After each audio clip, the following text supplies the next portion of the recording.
নাহে বস্তু আপুনি মূল্য সুধিলেতো আপুনি গম পায়ে যায় কিন্তু আমি নতুন আমি কংগ্ৰেছ দলটোহে বিচাৰোঁ। মোৰ হাতীগছ আমি আপোনাৰ তিয়ক সমষ্টিতে পৰিছে তিয়ক সমষ্টি কেনেকুৱা ধৰণৰ কি ভাবিছে যে নিৰ্বাচন কাক ভোট দিবতো ডাঙৰ কথা নহয় কিন্তু মূলতঃ আপোনাৰ অঞ্চলবিলাক কেনেকুৱা ধৰণৰ উন্নতি হৈছে নে আপুনি সুখী নে সুখী নহয়, পৰিৱৰ্তন বিচাৰে নেকি পৰিৱৰ্তন বিচাৰিছো। কি ভাবিছে এতিয়া কথা আমি কংগ্ৰেছ দলকে দিম কংগ্ৰেছ বুলি। দলক আপোনালোকে বিচাৰে জানো বিজেপি বিজেপি যাব এতিয়া কোনটো হলে ভাল পাব আমি বিজেপিয়ে ভাল পাওঁ। বিজেপি হলে ভাল পাব হাতীগড় চৰাই উজনি চৰাইমৰীয়া উজনি চয়াময়া আপোনাৰ তিয়ক বিধানসভা সমষ্টিত পৰিছে তিয়ক বিধানসভা সমষ্টি এতিয়া বিষয় হ'ল আপোনালোক পূৰ্বতে যোৰহাটত আছিলে যোৰহাটত আছে। এইবাৰ আপোনালোক তিয়কলৈ আহিলে বিৰাট ডাঙৰ এটা সমষ্টি সমষ্টি ২৭টা পঞ্চায়ত আছে এতিয়া কি ভাবে তিয়কত নতুনকৈ আপোনালোকে যিটো তিয়ক সমষ্টি কি হোৱাটো বিচাৰে সুখী নে গোটেই কাৰবাৰটো আমি এটা পাৰ্টিত থকাটো সুখী নহয়। আমি মানে কম্পিটিশ্যন মাইণ্ড এটা আমাক লাগে। অইন এটা পাৰ্টি উঠিলে যদি হেৰি কৰে তেতিয়া অলপ ভাল হয় কথা। এইবাৰ আকৌ এটা কথা আহিলে যে তিয়ক যিটো সমষ্টি বৰ্তমান তিয়ক সমষ্টিটো কিন্তু অসম গণ পৰিষদে আছে বিধায়িকা আজি তেখেতৰ ৰেণুপমা ৰাজখোৱা শাৰীৰিক অসুস্থতা তেখেতৰ কিন্তু এইবাৰ দেখিছো যিটো নিৰ্বাচন বিজেপিয়েও তিয়কৰ আসনখন বিচাৰিছে অসম গণ পৰিষদে বিচাৰিছে এতিয়া কি হ'ব কথাটো অসম গণ পৰিষদটো জীয়াই থাকিবতো লাগিব। আমি পুৰণা গণ পৰিষদৰ মানুহে আছিলোঁ এতিয়া বিজেপিত হেৰি কৰি দিলোঁ। গণ পৰিষদে আমাক লাগে হয় নহয়। মোৰ এই কাকজান আপোনাৰ তিয়ক সমষ্টি পৰিব সমষ্টি আমাৰ পৰে। তিয়ক সমষ্টি এই আগতেতো তিয়কেই আছিলে আগৰ তিয়কে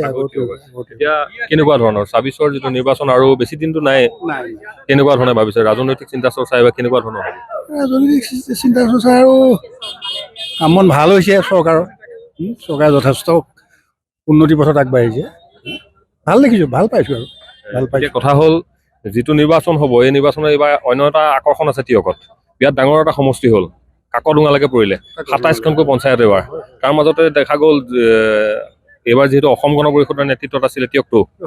ৰেণুপমা ৰাজখোৱা আজি তেখেত শাৰীৰিক অসুস্থতা কিন্তু দেখা গ'লে যিটো নিৰ্বাচনত এইবাৰ কিন্তু বিজেপিও অকলে বিচাৰিছে তিয়কৰ আসনখন বিজেপিকো লাগে এতিয়া কি হোৱাটো বিচাৰে তিয়ক মানে অসম গণ পৰিষদক লৈ সন্তুষ্ট নে আপোনালোকে বিজেপি বিচাৰে নে কি বিচাৰিছে কথা হ'ল কি আচলতে পাৰ্টি বুলি আমাৰ নহয় আৰু আমাৰ প্ৰাৰ্থী কাম হ'ব লাগে আমাৰ ৰাইজৰ কামখিনি মানে সকলো যিধৰণে ৰাইজে বিচাৰে ৰাস্তা ঘাটৰ পৰা আদি কৰি বা অন্যান্য নিজস্ব কিছুমান হেৰি থাকে গতিকে সেইখিনি আৰু যোনজন প্ৰাৰ্থীয়ে বা যোনটো পাৰ্টীয়ে মানে ভালদৰে নেতৃত্ব দিব তেৱেই আৰু ঠিক আছে এতিয়া আমি এটা কথা আপোনালোকে জানিম নিৰ্বাচনলৈ আৰু ৩টা মাহ বাকী হ'ব নিৰ্বাচন এতিয়া ঘৰ কোন জেগাত মোৰ ঘৰ লাডেগড় আপোনাৰ তিয়ক বিধানসভা সমষ্টি নে এতিয়া যোৰহাট পৰিলে পূৰ্বে তিয়ক আছিলে এতিয়া কি হ'ব যিটো ২৬ৰ নিৰ্বাচন আপোনালোকে এতিয়া হয়তো এই ১০,০০০ টকীয়াটো পালে চাগে গোটৰ পোৱা নাই পাব এতিয়া কি হ'ব নিৰ্বাচনটো কেনেকুৱা ধৰণে ভাবিছে কেনেকুৱা মানে ৰাইজে নিজে জানিব আৰু কেনেকে মানে তেওঁলোকে সচেতন ভোট দিয়ে নে কি দিয়ে মানে সেইটো কথা যি চৰকাৰখনৰ বিগত ৫ বছৰৰ যিখন চৰকাৰ গ'ল সেই চৰকাৰখনৰ কাম কাজক লৈ কিমান সন্তুষ্ট আপোনালোকৰ অঞ্চলবিলাকত কাম বন হৈছে নে কাম বন বাৰু হৈছে ৰাস্তা পদূলি কিন্তু ভাল হৈছে ক'ব লাগিব সেইটো কথা খালি এতিয়া আমাৰ মহিলা সবলীকৰণ কৰিছে কিন্তু মহিলা সবলীকৰণৰ পইচাটো কিছুমানে পাইছে কিছুমানে পোৱা নাই মানে ১০,০০০ আমিয়ে পোৱা নাই এতিয়া আমি ক'লে যে মহিলাসকলে মানে গোটবিলাকত মানে ব্যৱসায় কৰিব কাৰণে দিছে গতিকে আমি ব্যৱসায়টো চলাইছোঁ কিন্তু এতিয়া পৰ্যন্ত আমি সোমোৱা নাই আমাক পইচাটো